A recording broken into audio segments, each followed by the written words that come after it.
नमस्कार व्यूअर्स, और आप सब लोग कैसे हैं। आशा करती हूँ आप सब लोग अच्छे होंगे, स्वस्थ होंगे और मेरा शिव पुराण का पाठ अवश्य देखते होंगे।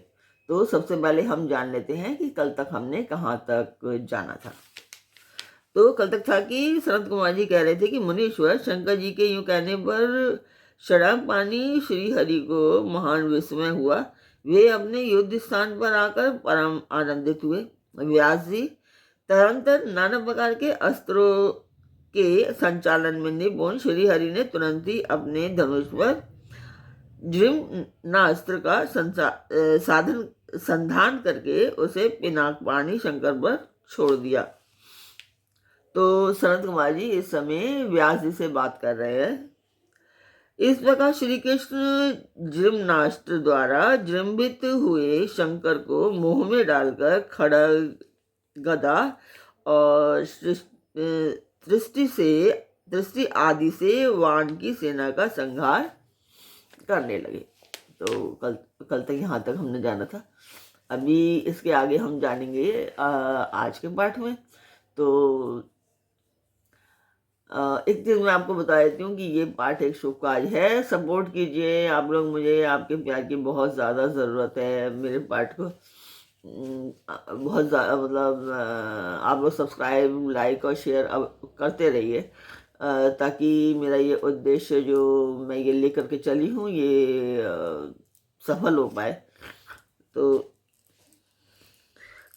जिस मंदिर का मैं वर्णन कर रही हूँ उस मंदिर की मैं वीडियो डालती हूँ, आप लोग देखें और मुझे बताएं कि आपको मेरा पाठ कैसा लगता है और आपको शिव पुराण कैसी लगती है। अवश्य कमेंट अवश्य किया कीजिए।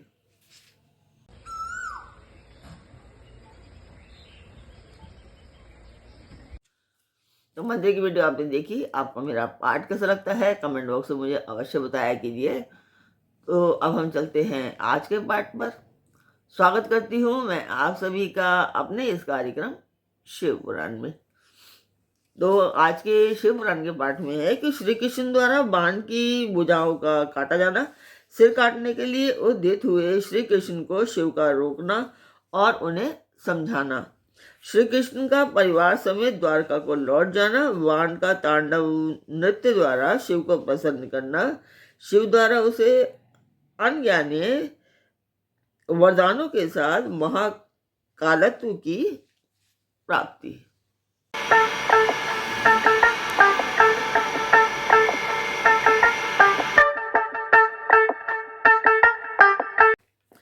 तो जैसा कि आपको पता है कि यहाँ शरद कुमार जी व्यास जी को कथा सुना रहे हैं और व्यास जी उनसे पूछते जा रहे हैं कि आगे क्या होता है।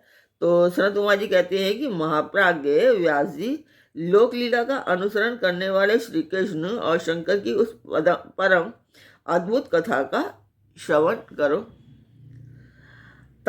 जब भगवान रुद्र लीलावश पुत्रों तथा गणों सहित सो गए, तब दैत्यराज बाण श्री कृष्ण के साथ युद्ध करने के लिए उपस्थित हुए। उस समय कुंभांड उसके अश्वों की बागडोर संभाले हुए था और वह नाना प्रकार के शस्त्रास्त्रों से सज्जित था। फिर वह महाबली बलिपुत्र भीषण युद्ध करने लगा। इस प्रकार उन दोनों में चिरकाल तक बड़ा घोर संग्राम होता रहा, क्योंकि विष्णु के अवतार श्री कृष्ण शिवरूप ही थे और उधर बलवान बाणासुर उत्तम शिव भक्त था। मुनीश्वर, तदंतर वीर्यवान श्री कृष्ण, जिसे शिव की आज्ञा से बल प्राप्त हो चुका था, चिरकाल तक बाण के साथ यूं युद्ध करके अत्यंत कुपित हो चुके थे। तब शत्रु वीरों का संहार करने वाले भगवान श्री कृष्ण ने शंभु के आदेश से शीघ्र ही सुदर्शन चक्र द्वारा बाण की बहुत सी भुजाओं को काट डाला। अंत में उसकी अत्यंत सुंदर 4 भुजाएं ही अवशेष रह गई और शंकर की कृपा से शीघ्र ही उसकी व्यथा भी मिट गई, क्योंकि वो चाहता था कि मेरी जो सहस्त्र भुजाएं हैं इनका मैं क्या करूं, इनको मैं किस तरीके से संभालूं। तो उन्होंने सारी भुजाएं उसकी काटने की, सिर्फ 4 भुजाएं रह गई थी। जब बाण की स्मृति लुप्त हो गई और वीर भाव को प्राप्त हुए श्री कृष्ण उसका सिर काटने के लिए उद्यत हुए, तब शंकर जी मोह निद्रा को त्याग कर उठ खड़े हुए और बोले। रुद्र ने कहा, देवकी नंदन, आप तो सदा से मेरी आज्ञा का पालन करते आए हैं। भगवान, मैंने पहले आपको जिस काम के लिए आज्ञा दी थी वह तो आपने पूरा कर दिया। अब बाण का शिरच्छेदन मत कीजिए और सुदर्शन चक्र को लौटा लीजिए। कि मतलब सर का जो छेदन कर रहे थे वो मना कर दिया कि सिर का जो सर काट रहे थे आप वो मत काटिए, और अब सुदर्शन चक्र को जो उन्होंने भेजा था वो लौटा लीजिए। मेरी आज्ञा से यह चक्र सदा मेरे भक्तों पर अमोघ रहा है। गोविंद, मैंने पहले ही आपको युद्ध में अनिवार्य चक्र और जय प्रदान की थी। अब आप इस युद्ध से निवृत्त हो जाइए। मतलब अब आप मतलब खत्म कर दीजिए। निवृत्त हो जाइए मतलब पूरा कर दीजिए, पूरा हो गया, मतलब क्या कहना चाहिए, निवृत्त हो जाइए मतलब कि अलग हो जाइए जो भी है, या मतलब उनका काम पूरा हो चुका है जो भी। लक्ष्मीश, पूर्व काल में भी तो आपने मेरी आज्ञा के बिना दधीच, बीरबल, रावण और तारकाक्ष आदि के पूर्वों पर चक्र का प्रयोग नहीं किया था। जनार्दन, आप तो योगीश्वर, साक्षात परमात्मा और संपूर्ण प्राणियों के हित में रत रहने वाले हैं। आप स्वयं ही अपने मन से विचार कीजिए। मैंने इसे वर दे रखा है कि तुझे मृत्यु का भय नहीं होगा। मेरा वह वचन सत्य होना चाहिए। मैं आप पर परम प्रसन्न हूँ। हरि, बहुत दिन पूर्व यह गर्व से भरकर उन्मत्त हो उठा और अपने आप को भूल गया था। तब अपनी भुजाएं खुजलाता हुआ वह मेरे पास पहुंचा और बोला, मेरे साथ युद्ध कीजिए। तब मैंने इसे शाप देते हुए कहा, थोड़े ही समय में तेरी भुजाओं का छेदन करने वाला आएगा, तब तेरा सारा गर्व गल जाएगा। उन्होंने बाण की ओर देख करके कहा था कि तब गल जाएगा, गर्व गल जाएगा। रुद्र ने कहा कि मेरी ही आज्ञा से तेरी भुजाओं को काटने वाले ये श्रीहरि आए हैं। फिर श्री कृष्ण से अब आप युद्ध बंद कर दीजिए और वर वधु को साथ ले अपने घर को लौट जाइए।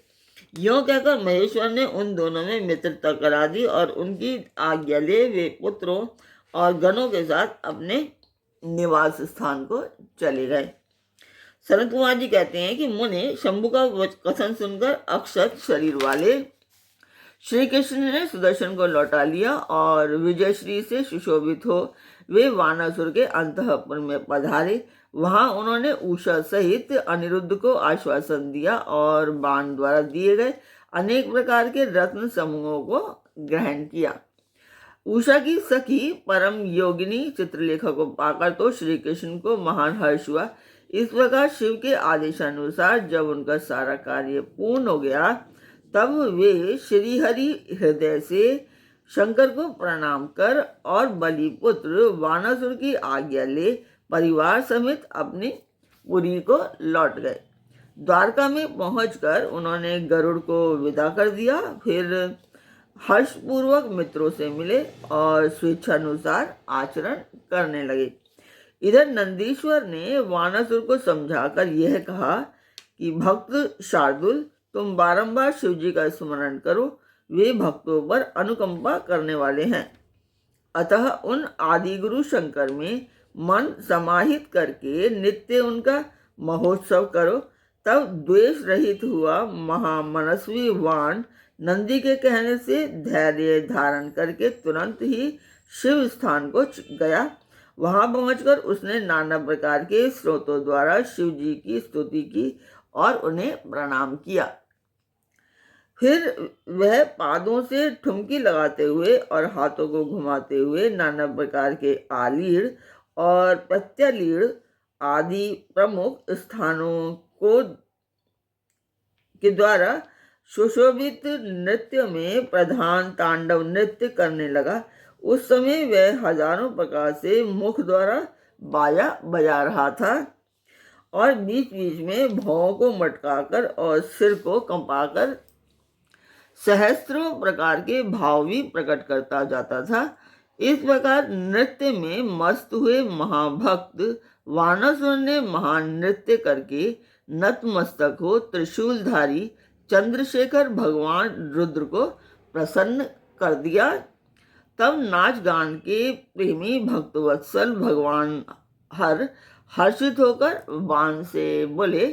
रुद्र ने कहा, बलिपुत्र प्यारे वाण, तेरे नृत्य से मैं संतुष्ट हो गया हूँ, अतः दैत्येंद्र तेरे मन में जो अभिलाषा है उसके अनुरूप वर मांग ले।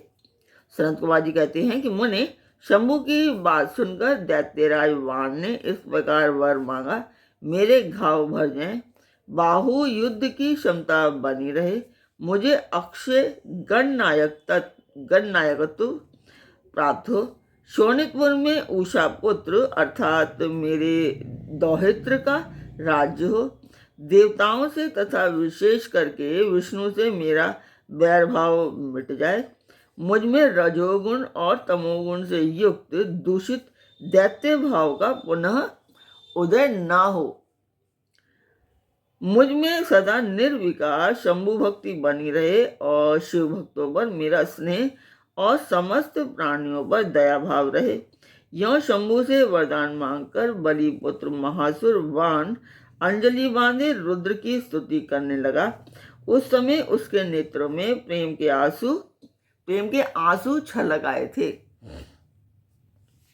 तदंतर जिसके सारे अंग प्रेम से प्रफुल्लित हो उठे थे, वह बलिनंदन वानासुर महेश्वर को प्रणाम करके मौन हो गया।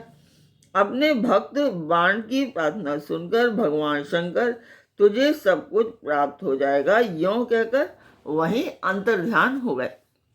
तब शंभु की कृपा से महाकालत्व को प्राप्त हुआ रुद्र का अनुचर बाण परमानंद में निमग्न हो गया।